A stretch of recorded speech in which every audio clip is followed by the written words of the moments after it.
Hello' friends, মোৰ নটা ভিডিঅ'লৈ সকলোকে স্বাগতম জনাইছোঁ আৰু আজি মই এই ভিডিঅ'টোত এটা ৰেচিপি ভিডিঅ' লৈ আহিছোঁ। আজিৰ ৰেচিপিটো হ'ল পননুৱা শাকেৰে মাছৰ তৰকাৰী।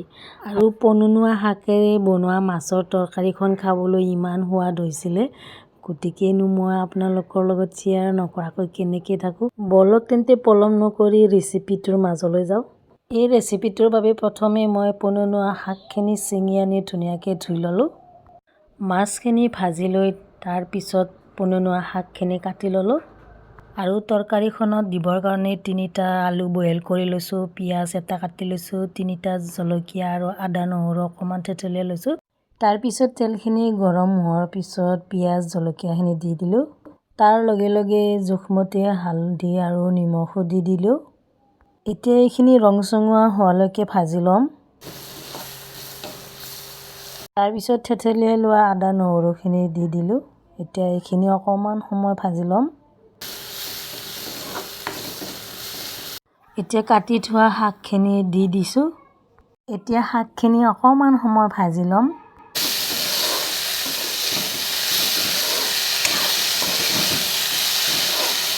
এনেদৰে অলপ সময় ভাজাৰ পিছত শাকখিনি সিজি গৈছে। সিজি যোৱাৰ পিছত ইয়াতে বইল কৰি থৈ দিয়া আলু 3টা দি দিছোঁ। আলু 3টা দি আলু 3টা ভাঙি শাকৰ লগত অকণমান সময় ভাজি লৈছোঁ, যাতে আলুৰ লগত শাকখিনি মিক্স হৈ যায়।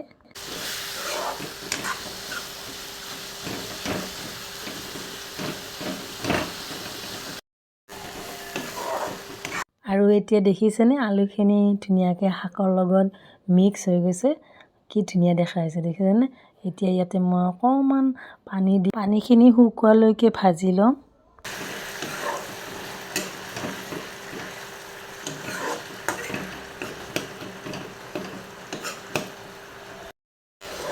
আৰু এতিয়া দেখিছেনে পানীখিনি শুকাই গ'ল আৰু কালাৰটো চাওক কি মজা হৈছে। আৰু এতিয়া ইয়াতে মই জোখমতে পানী দিম।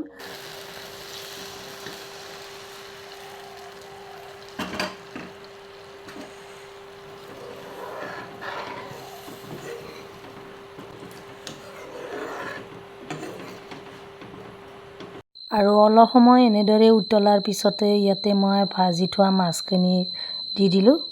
আৰু মাছখিনি দিয়াৰ পিছত 6-7 মিনিটমান উতলাৰ পিছতে আমাৰ টেষ্টি পননুৱা শাকৰ তৰকাৰীখন তৈয়াৰ হৈ গ'ল এনেদৰে। আৰু তৰকাৰীখনৰ কালাৰটো চাওকচোন, ইমান ধুনীয়া হৈছে, খায়ো মজা লাগিব। আৰু আপোনালোকে যদি এনেদৰে খাই পোৱা নাই, এদিন খাই চাব আৰু এদিন খোৱাৰ পিছত আপোনালোকৰ বাৰে বাৰে খাবৰ মন যাব। মই কিন্তু বহুত টেষ্টি পাইছোঁ, সেইকাৰণে এই ভিডিঅ'টো আপোনালোকৰ লগত শ্বেয়াৰ কৰিলোঁ। গতিকে আজিৰ ৰেচিপি ভিডিঅ'টো ইমানেই আছিলে। ভিডিঅ'টো চাই কেনেকুৱা পালে প্লিজ কমেণ্ট কৰি